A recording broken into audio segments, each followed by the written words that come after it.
breakfast while I was eating, I was great. And I was Dude. 4-1. It's a That's great right. selection. That's why we have Connor back from Chicago with a big old plate of food in front of him. Here we go. This is, we called it.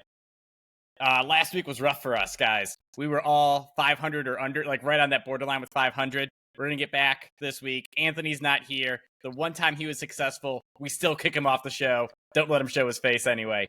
Just keep shaming him. Anyways, Same. before we get started, I always do this at the end, but JJ Watt rookie card giveaway. 100 subscribers. We were at 36. Right that here. is Please. that is just 1/3 the subscribe way just there. to get the card. Subscribe. That is $100-ish value according to eBay sales currently. Hop on board. You'll get notifications about all the cool stuff we post, whether it's the full videos, the segments I post. It's all great. Hop on, subscribe. Thank you guys so much. With that, let's get to it. He already introduced himself a little. Connor Crab Legs Lucas. He doesn't have crab legs right now, so we'll see if he can pull off another hot week from Chicago. How you doing, Connor? Kefta Lucas this week. If you don't know what kefta is, it's like ground up lamb, and then they put on a shish kebab. It's also really good. So, that's the cooking lesson from our esteemed former wide receiver. And then also Dr. Kenneth Call. How's it going, Ken? Hey guys, I gotta tell you, always pumped to be on with Chicago Connor because this is prime Connor. No, nothing holding him back today. Pumped to be here, and another 80% week. By the way, my 500 week. You can mention that I had the 500 week, not you guys. Okay, we were all near 500. Okay, just a little below. I was 2 and 3. Connor was 3 and 4. Ken was 3 and 3, and that's just because he cheated and got a cheap last minute pick in at the end of the last episode. Just saying, but whatever. Who's counting, really? You know. Let's get to FanDuel. I was 5 and 3, so suck it. Yeah. Let's get to it. Here we go. Ken, all three of us are riding with the Chiefs. Why don't you tell us what is making that such an appealing pick to you? Okay, guys, sit down. But the Chiefs are a lot better than Minnesota. So the Chiefs went up 17-0 real quick on the Jets, and the Jets have a real defense. These Vikings, I don't know why people are excited about them. When it opened up at -5.5, I was like, okay, maybe not. There's going to be a lot of scoring, but it's all the way down to 3.5. Guys, that number, like this game, they're going to jump out. They're going to be up 14-0, maybe 20-0 at some point. I'm sorry. Minnesota has no defense. Last few games, Chiefs have come out strong. I am not concerned whatsoever. You know what? That Thursday night game where Philly was up 24-7 on Minnesota, same thing's going to happen. Not scared at all about this one.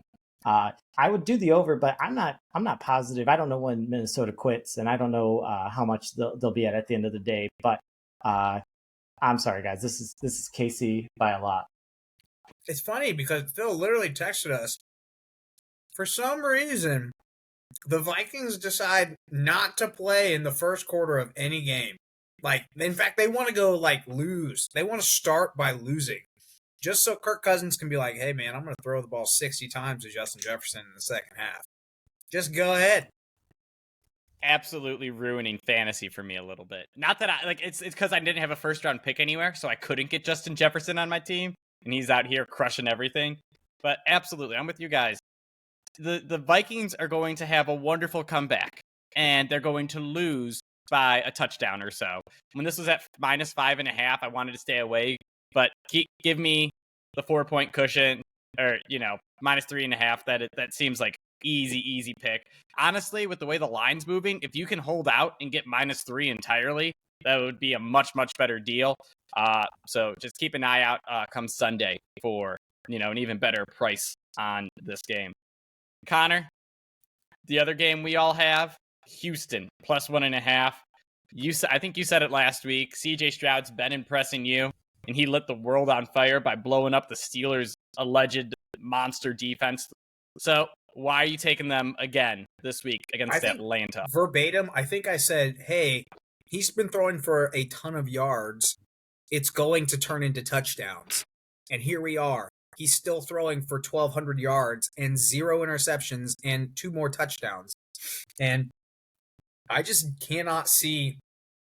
I don't know. I don't see them slowing down. I just don't see them slowing down because they also, it's not saying Pittsburgh was very good. Nobody is saying that. But their defense is, kind of out. I wouldn't say out. I don't even how would you describe their defense? It's not outstanding. It's not terrible, but it's who was it? D'Amico Ryans is the coach. Like he puts them in good positions. They have actually a pretty solid front seven, a decent back end. All of this is literally about CJ Stroud being my 3rd or 4th ranked quarterback in this draft, and he is killing it. I don't know what your guys' take is on the whatever test that they take that plunged his, outlook on his draft. Is that Wonderlic or something? It's something S2 cognition test, supposed to be able to... Yeah, the S2 is the new one. Yeah, whatever it is. It's supposed to tell you how quickly they can process information, and he got historically bad on it. And then he pulled a Cardell Jones and was like, hey, man, we're not here to play school, man. We're here to play football. Fine. Dude, that's what those Ohio State QBs do. Whatever you got to tell yourself to keep throwing the ball for 300-plus yards and 0 interceptions and a bunch of touchdowns, keep doing it. But I also, again, how many times do we have to say how bad Arthur Smith is? We literally said once he starts going against legitimate coaches, he is going to get smacked. Desmond Ridder, bad. Like, come on. Everyone knows it at this point. Dude, last week I was watching that Toy Story broadcast 1, which was hilarious. A lot of fun to watch. If they do it again, I encourage everyone to watch it. 2, it's so funny watching like Bijan Robinson in cartoon mode because he was just making a mess out of everyone. And it doesn't matter because Arthur Smith can't coach a passing game to save his life. Well, I guess you have Desmond Ridder too, which makes it even worse. So I love betting against Arthur Smith. Absolute travesty to what they're doing again with London and Pitts, man. Johnny Smith is their top receiver currently. Think about that. Again, his excuse cannot be, hey, we're winning games. They don't care. You're not winning games anymore. Your team is not very good outside of those 3 guys, and yet you only used one of them. So the one thing about with concern immediately was, Houston's defense has not been good stopping the run. And, all that Atlanta wants to do. When they're down, they're still running. And I was like, maybe a little worried. Then I saw the line, and I was like, whoa, wait, Houston's still getting points. But the truth is, I completely agree with Connor. I don't think that CJ Stroud's going to slow down. I think that they're going to score. And the question is, can Atlanta keep up? And the answer is very clearly so far, no. I tell you what, having Drake London on several fantasy teams, I'm so excited for when Taylor Heineke gets in.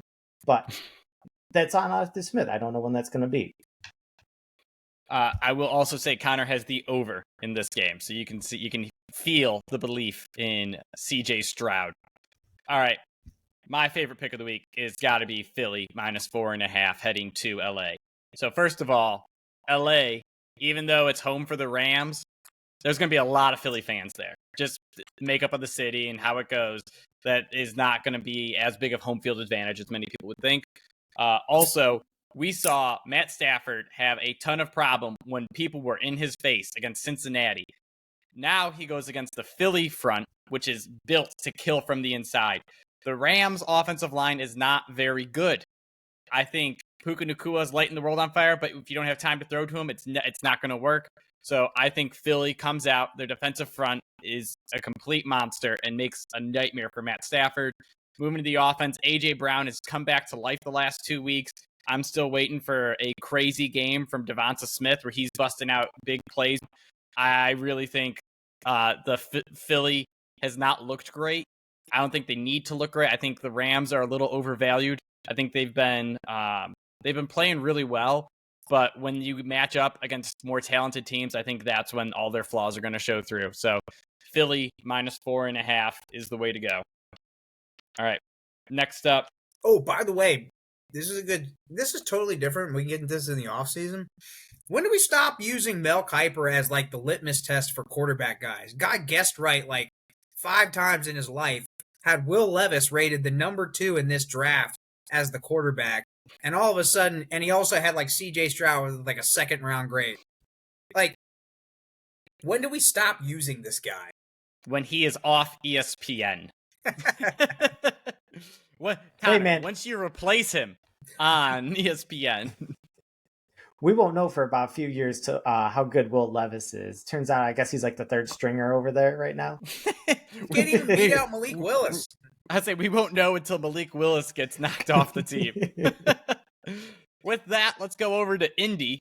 Connor and I are riding with the Colts, who Anthony Richardson, just lit the world on fire with an almost comeback, forcing overtime. Connor, let's be careful there. He sucked for 3 quarters, so that doesn't count because at the end of the fourth, the game was tied. So it doesn't matter. Less than 50% completion percentage up until the fourth quarter.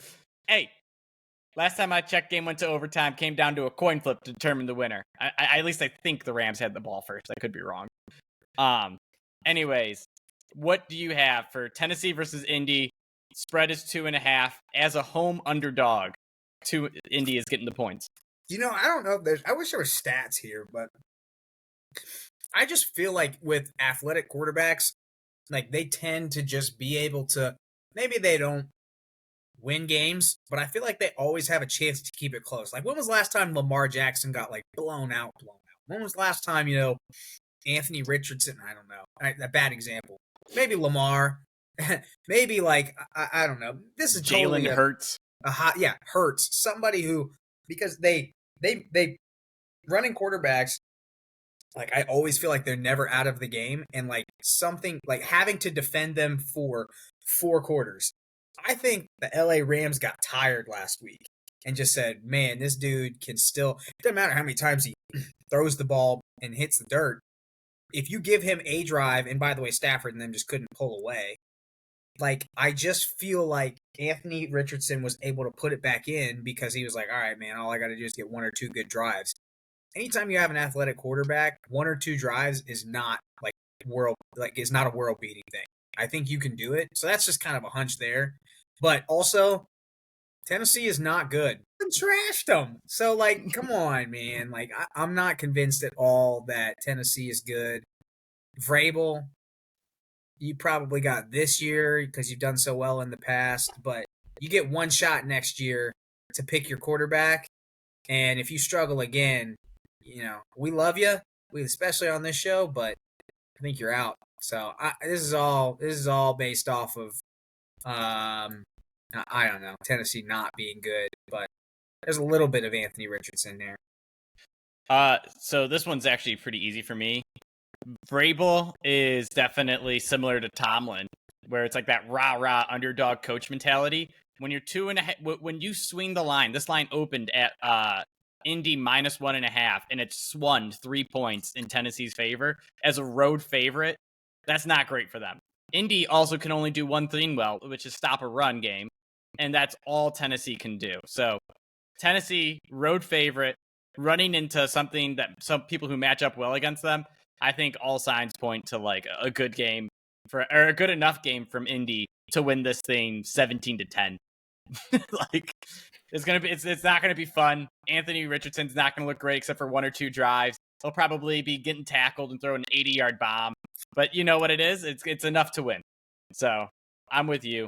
Indy plus 2.5. I will say Anthony is looking like he's on the other side, taking Tennessee, but we'll see if he switches now that the line has moved. Well, I really think after talking to him, I think he just liked the points. So who knows? We'll see if he changes. Speaking of taking points, you both are going to Monday Night Football, taking the Packers +1. Fun fact, will be writing a same game parlay on Monday Night Football going for the rest of the year. So tell me what you got. I need to know who to be writing on. Who's going to have good games? Raiders are not good. Josh McDaniels is getting fired next week. Don't get me wrong. I'm not a huge fan of Green Bay either. I've kind of said jury's still out on Love. That's not going to change this. We've never been a big fan of McDaniels.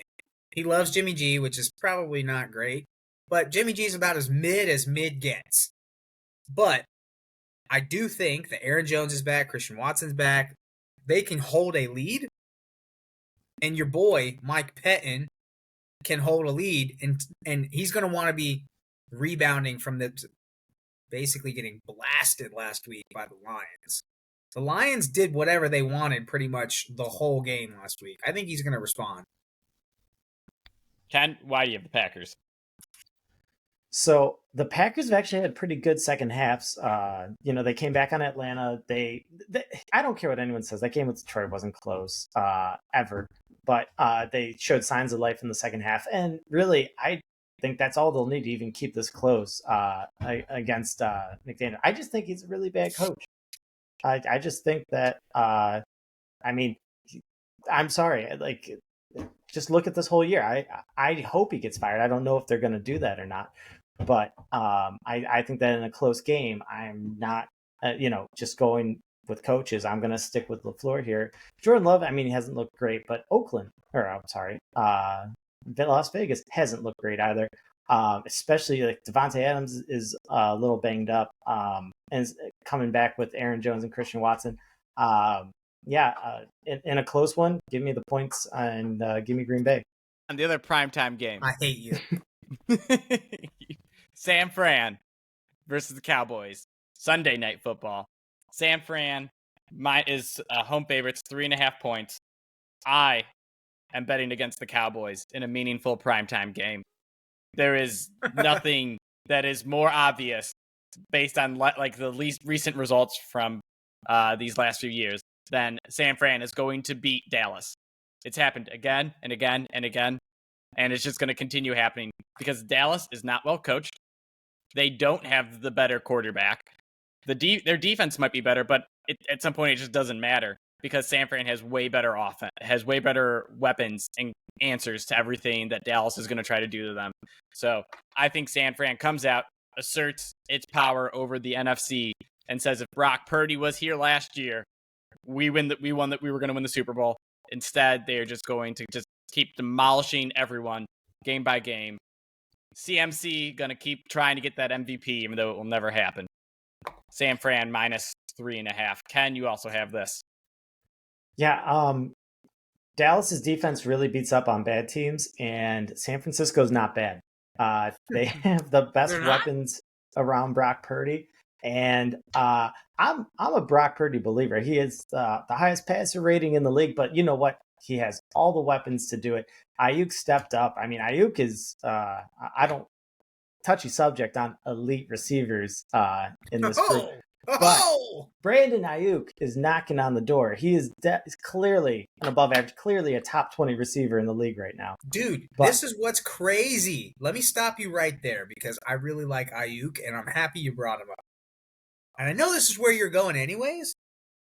The efficiency, is out of this world. Dude only gets 6 or 7 targets a game. A game. 17 catches this year. Every single one of them has either been a first down or a touchdown. Every one. That's nuts. Anyways, Ayuk's great. Debo out there with George Kittle. And, oh, by the way, Christian McCaffrey is doing literally everything. I don't think they're going to score. I don't think Dallas' defense is going to stop them. And then we're going to see Dak against a top 5 defense. We'll see what happens. I don't know what the odds are on him throwing a pick is, but I'm guessing he's going to throw ones in this game. Maybe 2. We'll see. We'll say, building on Brandon Ayuk stuff, it's crazy that Deebo Samuel and George Kittle are the 2 getting lost in this offense. Whenever you look at stats, I don't think Deebo recorded a yard last week, and it's because CMC and Ayuk combined for 250 or 300 yards combined. And then Kittle has a couple catches here and there. But it's just absurd to me that, maybe against a good defense like this, those 2 will get, some more niche plays. But they have 4 monster athletes absolutely ready to dominate the league, and they use 2 at a time. It's just crazy. And they're still awesome. So, and that's it. I don't care which 2. I don't care, but they'll be there. All right, hey guys, just so you know, just another random thought in my head. I can just say this is a good soundbite. Just a good one. Did you know that Reebok signed Justin Fields and wanted to make them the face of Reebok now? They're trying to That is a risky play. That's a risky play. We're going to find out if it's working. Hey, I gotta he tell you, is it's not looking good so having a far bad tonight. game. Yeah, they're Yeah. up 10-0 at this point. Anyways, let's keep going. Connor, New Orleans in Boston against the Patriots. They are 1-point road favorites, I think, right now. But listen up. Bill They're Belichick not- is coming off an embarrassing loss, and you're willing I to don't bet against care. him? I don't care. I do not care. Bill is getting exposed, man. Both Bill O'Brien and Belichick. Everyone keeps talking about how it's coming to a head right now. Tom Brady was kind of carrying Bill. And Josh McDaniels, too. Josh McDaniels is now getting exposed, too. I don't usually get into those kind of, like, hypotheticals, but, man, it's looking really bad. Mac Jones can't even last a full game. Bill O'Brien can't figure out either one. Mac Jones is obviously rattled. I'm not convinced that they can even. I get it. Derek Carr hasn't been great, but I'm going with weapons here. New Orleans defense is for real. New Orleans has a great front seven, and they have one of the best corners in Marshawn Lattimore, and he has allowed one of the lowest passer ratings, I think, in the NFL this year. So, what are they going to do? I mean, the only thing, and Ramondre Stevenson may be out. Guys, what in the world? Why are we even, like, this is almost like a push-it game, and you guys think that New Orleans is not going to win this? Derek Carr had a bad game last week. Okay, fine. He has more weapons, though. This is purely the opposite of what we like to do, which is use stats. But sometimes our eyes don't lie to us, okay? New England is not good at football. The only thing I can criticize you on is that I blame Bill Belichick, the general manager, more for their problems than the coach. However, that doesn't change the fact that those problems exist. Hey, Ken, listen. I would be with you on New Orleans here, except for I just can't get behind Derek Carr's bum shoulder. So first off, you have Jameis Winston, like, I'm sorry, 13 catches for Alvin Kamara for 33 yards last week. Just tells you that he can't throw it farther than 10 yards. And Chris Olave, 1 catch for 4 yards or 6 yards. By the way, lost me a fantasy game, I think, against Phil here. That's right. Yeah. But Dude, speaking of which, one of those was a 60-yard bomb that Olave was 10 yards behind him, behind the defense. He underthrew him by about 10 yards. The guy had time to come back and catch up. So I understand your pain. I have Olave in a couple of leagues too. Yeah. But if the quarterback can't throw, I'm just concerned. But you're right. I'm off I was on the New England bandwagon last week. I'm definitely off it now. Love Jameis. But they also have Taysom Hill. That's the only team that pays 3 players like their quarterbacks and won't put in their backups. Very frustrating. All right. Going on now. Pitt is home underdogs against Baltimore. Pitt is getting 4.5 points. Ken is going to have the total in this also at under 38.5. Ken, why are you taking the total? Pretty easy. I mentioned at the beginning of the year, but everyone's like, "Oh man, this Ravens pass heavy offense. What's happened?" I don't know if Lamar Jackson's had over 200 yards passing in a game yet. Their receivers immediately were injured to start the year, are injured now. Zay Flowers looks okay, but Mark Andrews had his first good game last year. Long story short, both these offenses are looking pretty poor. If this game's going over, it's because the defenses are going to score multiple touchdowns. Also, 20-mile-an-hour winds. So not that there was going to be a lot of passing anyways, but it's certainly going to slow things down and shorten the game up. So I still, I mean, the 4.5 on a 38.5 point line is just like, oh, I gotta take the points here.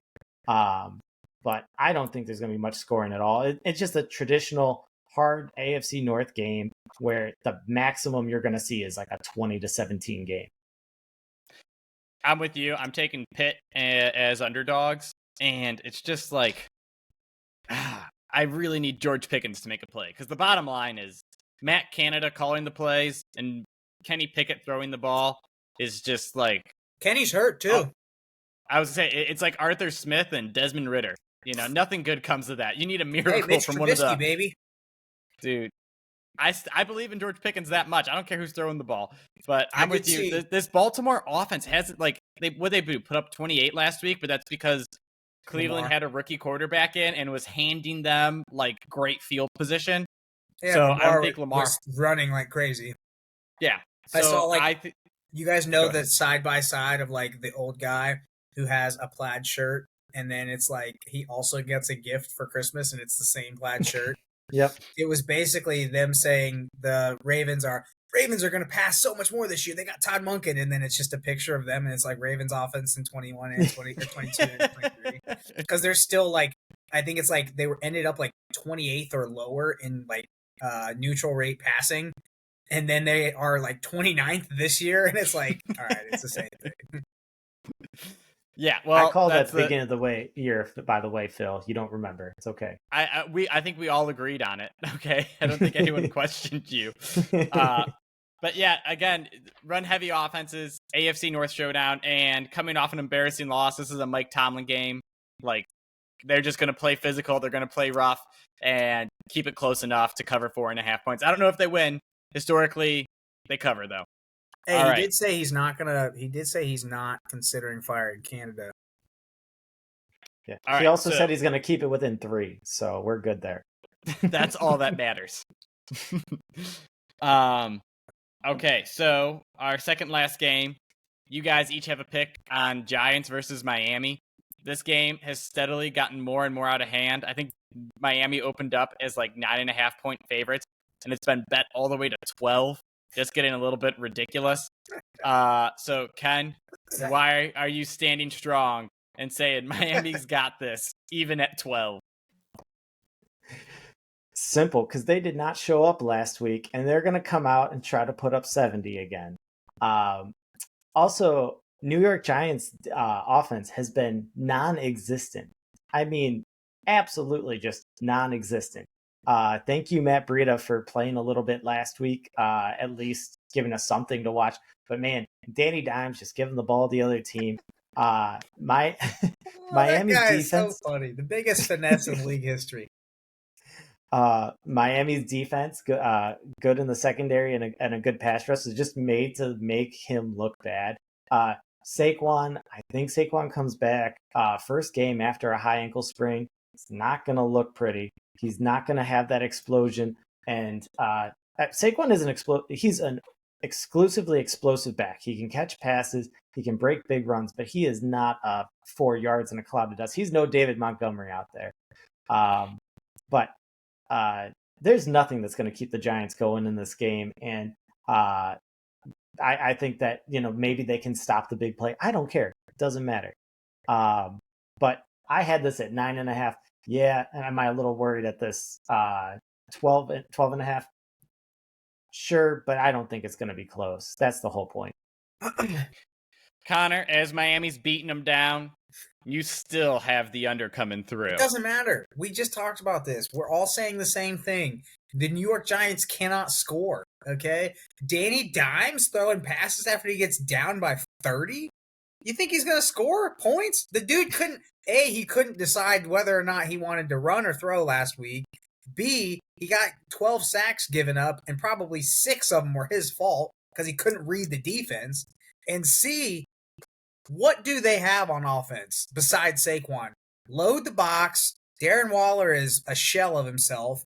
Who else? Who would you throw it to? Yes, I just would love to throw it to Darius Wandale Robinson. Robinson. None of those 8 people catches for 50 yards. Yeah, it's like Zay Flowers. Zay Flowers' like average depth of target is something like 3 yards right now. Seriously, it's bad. All right. So then, last pick of the week, I'm going to London, baby. Jacksonville versus Buffalo, taking the over. This is Jacksonville's borderline home turf. they have the benefit of being there an extra week instead of having to fly back and forth. Buffalo's coming out, and I think Jacksonville, now that Tre'Davious White is down, it's going to ruin like the matchups on the wide receiver cornerback matchups. And Calvin Ridley's finally going to have another good game. AJ Terrell blanketed him last week, but I think he finds a little bit more rhythm. Christian Kirk still playing well, and then Buffalo has just been September early season Buffalo that we saw last year and the year before. They are just coming through, dominating everyone in all facets right now. Josh Allen is just looking like a truck that can't be stopped. So I am in on Buffalo playing well against Jacksonville's defense, and then Jacksonville doing enough to keep up a little. So spreads at 5.5 seemed a little bit rich for my blood. Rather just wake up early Sunday, turn on a high-scoring game. Hopefully it's back into Andy's room, and I can see the claw recentering the ball after each play. So with that, I think we covered all of our picks. Listen, I could say anything about any game, okay? Just give me the rock. Pass me the rock. You ready? You ready? Cincinnati versus Arizona. Man, Dobbs is gonna beat Burrow? How hilarious is that? Where's Tony when you need him? Man, this dude. Listen, He's not picking the game, or you just want him to yell about Is Joe he? Burrow being washed. Man, if you want me to talk about, listen, it is kind of interesting though that Jacksonville. By the way, hot take that we took, at least specifically I did, was I did not think that Christian Kirk was going to disappear all of a sudden because Calvin Ridley showed up. Dude has had more targets, more yards, more touchdowns than Calvin Ridley, and everyone was like, I don't know, Calvin Ridley looked great first week. Yeah, and what's happened since? I don't know, he's kind of disappeared. So, yeah, I do think that, I don't know, man. There's a couple of teams that have me a little bit more worried than people think. Cincinnati and Jacksonville. They just have looked like shells of themselves. All right, so thanks everyone for listening. Please comment, like, and subscribe. JJ Watt rookie card giveaway still available. Let us know what you think of our picks, and good luck with your bets this week. Look at that. That's how you do it. Smooth. Later. I mean, See you guys. kinda. Whatever. Nailed it.